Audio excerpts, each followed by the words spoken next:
death is waiting for you. Here, if you believe in God.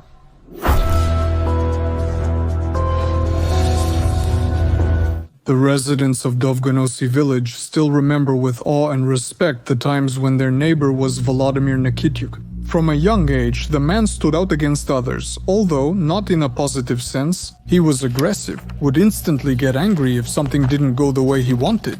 And after that, he would be upset for a long time. At work, Nikityuk was harsh, absolutely heartless. He could generally forget about feeling remorse. He didn't know such a thing. For him, it was a normal thing to lash out at anyone, to fight just for the sake of it. He would set tables on fire, despite knowing their importance to the village's cattle-keeping people. And yet Nikityuk was familiar with animals. To catch the eye of this man when he is not in a good mood usually meant to spoil your mood. But in the worst case, let's say, they wouldn't let the children go out because of Volodymyr. Even adults would prefer not to leave the house at all, just to avoid running into him. No wonder, with such a character and values, if you can call them that, or rather their absence, Nikityuk hid behind the fences. In 1991, he ended up in a place not very far away, accused of destroying state and personal property, which the criminals set on fire. I know it sounds very bureaucratic and probably doesn't convey the essence of what it all looked like in practice. In fact, the incident was much more violent and tragic than Nikityuk was involved in a brawl. He got into a fight with some guy and decided to settle it himself. He doused him with gasoline in the room and set him on fire. The fire spread quickly through the room. As a result, a girl was injured. She received terrible burns from which she eventually died. But the arsonist, Nikityuk, also received burns, and even despite this, he screamed to the end, not admitting his guilt. Neither the police, nor the prosecutor's office, nor the court believed this, so Nikityuk was sent to jail. After serving his 9-year sentence, the criminal returned to his hometown.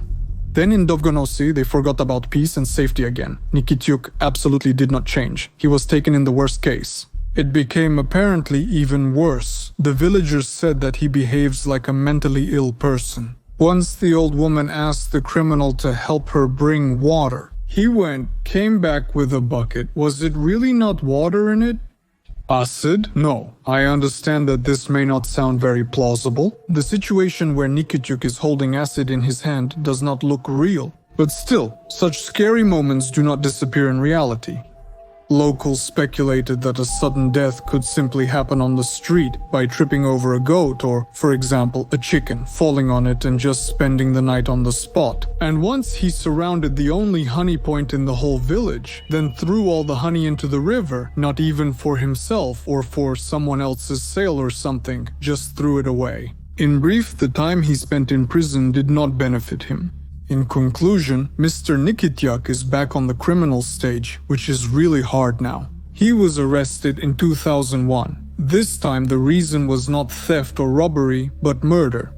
Specifically, a cold-blooded murder. Then he was accused of attacking 16-year-old Ruslana Kanyas from the village of Lubyanets, located in the Kovalivsky district in Volyn. The girl was studying in the city and came home for the holidays. The criminals spotted her at the train station. He attacked the girl, smashed her head, took her things and burned them. This happened before the law enforcement arrived. Apparently, he was afraid that some traces of him might be left on the clothes. Otherwise, there were no other pieces of evidence that pointed directly at him. They couldn't hold Nikityuk. No matter how much he protested against it, looking terrified, claiming he was innocent. And what's more, he received his sentence for the crime only 6 years after the arrest. The defense lawyers, who were working on this case, said that Nikityuk was looking forward to the trial not for a day or two.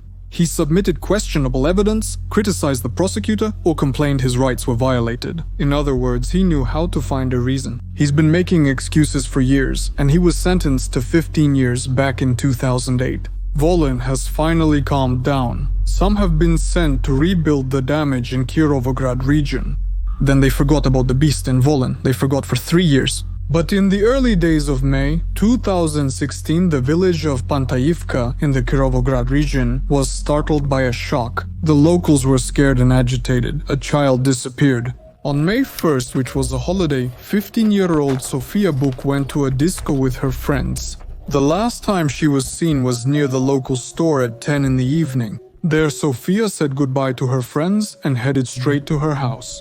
Unfortunately, she never made it home. The child appears to be around 15 years old and is approximately 4 feet 11 inches tall. She is of a slim build, long light hair, brown eyes. She is wearing a white jacket with a hood, blue jeans, and black sneakers. If you see this child here, please call. The announcement about the disappearance of Sofia Buk with a brief description and photo was posted on the board at the police station. They also printed leaflets, broadcast announcements on radio and television, and all possible services joined the search. Local residents also joined the search. They walked the streets, searched courtyards, checked abandoned buildings, forests, and bodies of water. But all of this was in vain. Who is to blame for what happened? Perhaps it was just a tragic accident. Nothing bad was said about the girl in the village. But the evil tongues did not whisper that the cause could be Sofia's mother, Mrs. Irina. The woman was known to drink from time to time and loved to spend time outside the house. Irina's first man left her for his family, but she drove the second one away. Indeed, because of her recklessness. But again, the life of a mother is one thing, and the life and even the disappearance of a daughter is something else entirely. They continued to search for Sofia Butts further. However, even when the search was not just daily, but hourly, there was no significant result. Meanwhile, another tragedy was unfolding for a different family in Alexandria. This is a place with a population of 70-80,000. So, in Alexandria, a child disappeared, 12-year-old Ilya Makarov. On May 22, 2016, on the day of the Wonder Worker, the boy left home for a walk and never returned. His backpack was found near the 8th school in the city. Ilya told his parents he was going to the neighboring yard to play, but he wasn't there when he left home. And then the boy just vanished into thin air. There's no trace or clue where to look for him. As a result, a new announcement on the police department's board. New leaflets, new text for radio and television broadcasts. A child has disappeared. Characteristics: 4 feet 11 inches tall, thin build, short dark hair, brown eyes, distinctive features, has a scar on the left cheek. Clothing: brown t-shirt, black shorts, yellow sneakers. As with Sofia Butts, the result is 0 when measuring in years, days, or hours. On July 7th of the same 2016, 21-year-old Dasha Osarko went out for the evening. It was the feast of Ivan Kupala. In Alexandria, they were celebrating near the water. With a bonfire, songs, dances, in a word, nothing special, but also not a standard party at a club. What's the use of regretting it now? A month ago, Dasha graduated from college and was already looking for a job. Who knows, maybe next time she'll have enough free time for such a pastime. Dasha didn't go alone to the celebration of Ivan Kupala. Her friend Alla and her boyfriend were there with her. The company had a wonderful time almost until the end of the evening, but around midnight, Alla went to dance to the last song with a guy. Dasha stayed where they were sitting, all together, but when Alla turned around, her friend was already gone. Alla thought that maybe her friend just went home earlier. It was odd that she left without saying goodbye, which was unusual for her. The girl called her friend on her cell phone. Seconds passed, and then she heard the sound of a bell not far away. It startled her. Alla went to check if Dasha was really there, and when she heard rustling from the leaves, she froze in fear. There was a body that was not covered. Alla didn't understand at first who it was. There was so much of it. Blood, but... She soon noticed her friend's clothes scattered at the accident scene. They promptly called an ambulance and the police. Unfortunately, the medics could no longer help Dasha. The attacker had stabbed her head in several places. From the injuries received, the girl died on the spot. The grandmother was the first to hear the terrible news at home. The girl lived with her for the last years. Dasha's mother, Oksana Ozarko, was at work. On July 8th, the day after Dasha's death, Dasha's community was supposed to celebrate her birthday. I saw her on the day of the funeral, and I will never forget that day. Well, my birthday was on July 8th, and on July 9th, I buried her. Dasha always wished me a happy birthday and called. I awaited her congratulations. Congratulations, my Dasha will no longer congratulate me. Later, experts established that there are no traces of sexual assault on the girl's body, so that was not the reason for the attack. I assume that the phone was also with Dasha, so they turned off the tracking version through the settings. The motive for the brutal attack remained unclear. On August 2nd, just less than a month after Dasha Ozarko's murder, two men decided to go to the river near Alexandria to relax. It was early around 8 o'clock, the day of St. Prophet Elijah. Not the most important day, but still significant. Friends especially didn't go anywhere. They enjoyed the local atmosphere and looked for the best place for themselves. The Ingolets River, especially in the part where the guests were looking for a location for rest, was more like a luxury resort. I mean, nobody really went there to swim because the water was all green and overgrown. But for those two young men, it was just what they needed. Even their friends wanted to catch crayfish. Their plans quickly came to fruition. We arrived here at 8 o'clock. To catch crayfish with a friend. And looking over there where that little tree is burning, I saw a man's body. His back appears to have been twisted. Naked. And naked. Body?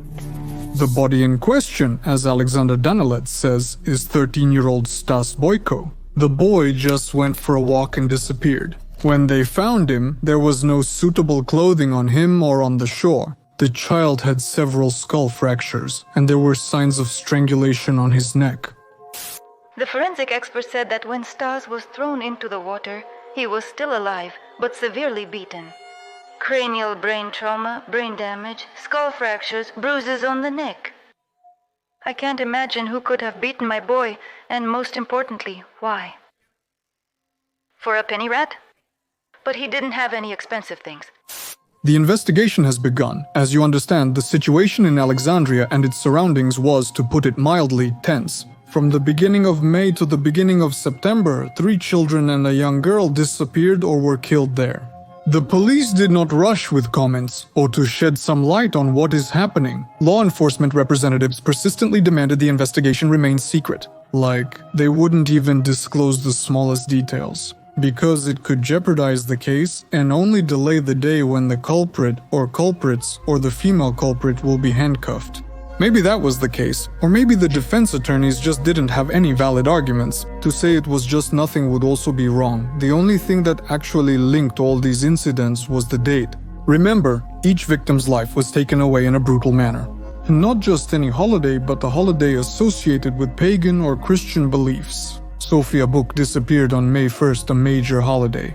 On May 22nd, when Ilya Makarov disappeared, it was the day of the transfer of the relics of Nicholas the Wonder Worker. July 7th is the feast of Ivan Kupala. That very night, Dasha Ozarko went missing. On August 2nd, when our pagan ancestors were honoring the god Perun, and Christians on this day began to commemorate the prophet Elijah, Stanislav Boyko was killed. Someone says it's tragic, mysterious, and even morbid. But what relation do these incidents, which took place in the Kirovograd region, have to Volyn? I think most have already guessed, but everything is still very simple. The truth is that the cunning and unfortunate Volynian Volodymyr Nikityuk served his punishment for the murder of 16-year-old Ruslana Niaz in Petrivska strict regime colony number 49, which is located in the Kirovograd region. In 2016, this man was released. Therefore, Nikityuk did not go to Volyn. He chose to remain in Kirovograd region despite having no place to stay. He was happy, but it was a great sorrow for others when former prisoners of faith from Alexandria joined him. They were hoping for his conversion, but unfortunately it didn't happen. On September 16, 2016, Nikityuk was arrested for 60 days. It turned out that on July 10th, he had murdered a young woman in one of the parks in the Alexandria district. She managed to escape, and later the victim was even able to identify the criminal. Thus his days of freedom ended. When the law enforcement officers arrived with a search warrant to his apartment, where he either lived or just spent time occasionally, they were, to put it mildly, shocked. Among the criminal's things, the police found letters that belonged to the previously murdered children and women. There was also a calendar with strange notes. The dates marked on it coincided with the dates of the murders of the victims. Moreover, in the notebook that the law enforcement officers also found, there was another date marked besides everything else. September 17th? And indicated? Address, Belinsky 6. Indeed, the same day Nikityuk planned to commit a robbery at this address. He was arrested one day before executing his plan. Fortunately, it turned out that the criminal did not resist during his last arrest. He was actively studying various escape methods. He attended all the services that were held in the institution, regardless of confession, creed. He went to all of them. He went to all of them, and he had a small notebook covered with runes. Why I got hooked on him, brought him into the conversation, and I say, "What is this you have?" And he started to explain that he supports the idea of a living God. What the idea of a living God means in detail, I do not know, because neither psychologists nor the adherent of this concept talked about it anymore, but the impressions from looking at the new information only confirmed in my mind that the rituals of children and young girls, more than anything, carried a ritualistic character. Apparently, the first victim of Nikityuk, Ruslana Knich, was killed on the night of September 21st to 22nd, 2001, and this day is the Feast of the Holy Virgin in Christians, and also the day of the equinox in pagans. The only incident that the police did not include in the list of those who were then incriminated to Nikityuk is the case of Sofia Buk's disappearance. On October 22nd, 2016, that is, on the 5th month of searches, mushroom pickers accidentally found a human skull in the Pantaivsky forest. They were extremely surprised by the find, as they had been there for the first time this season and had never noticed anything similar on their way before. The mushroom pickers, not daring to touch it themselves, called law enforcement to the scene. Then the forensic experts arrived. Locals immediately started talking about it, possibly being because of Sofia Butts. However, this was not officially confirmed. They found a skull, but it's too early to say anything. Other body parts have not been found. Whether the skull is related to Sofia Butts, we will determine. It's 50-50. We will conduct a thorough investigation. We will conduct an expertise, and after the expertise, we can say. I think the DNA expertise will give a clear answer. This is not the case when the traces are fresh, the speech is recognized and specifically identified. Yes. Later, along with the skull, experts found fragments of bones and clothing at that location as well. There was a jacket, moccasins, everything was very similar to the clothes of the missing Sofia. Despite such findings, the family still hoped that these were not the remains of their child. But the time to find out came, and the skull and the bones belonged to Sofia Buk herself. But no concrete evidence that could link this case to Nikityuk was found. The girl was buried, and Nikityuk's case continued under investigation. Even Nikityuk himself did not deny being involved in other murders, and this despite the fact that he had no alibi. The criminal's argument was simple. You understand that for a person who has neither a home nor relatives, it is very important to confirm where she was at any given moment when she is accused of a crime. These crimes are incriminated as criminal offenses. Moreover, during the first meeting, he voted for the dismissal of judges and prosecutors because he claimed they were engaged.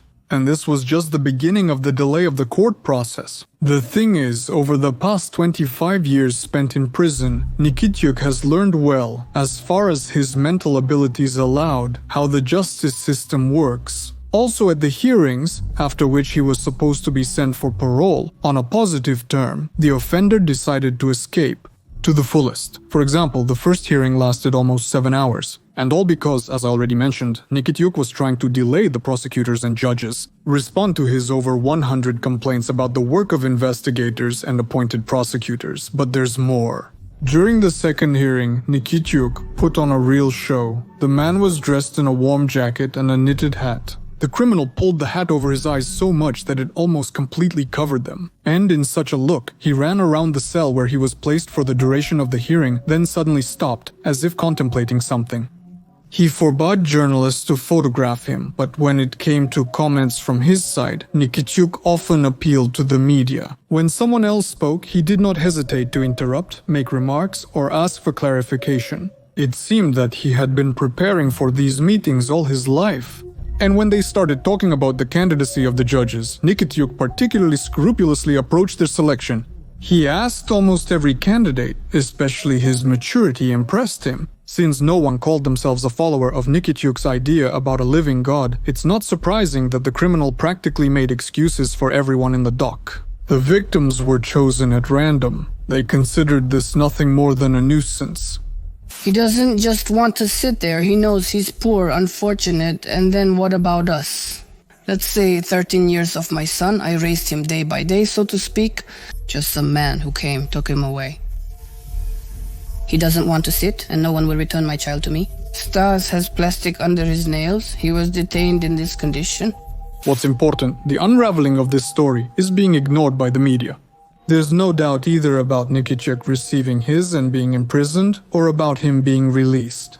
It's too obvious that the case review is ongoing and lengthy. I suspect that after the first conviction, this criminal managed to drag out the review for over 7 years.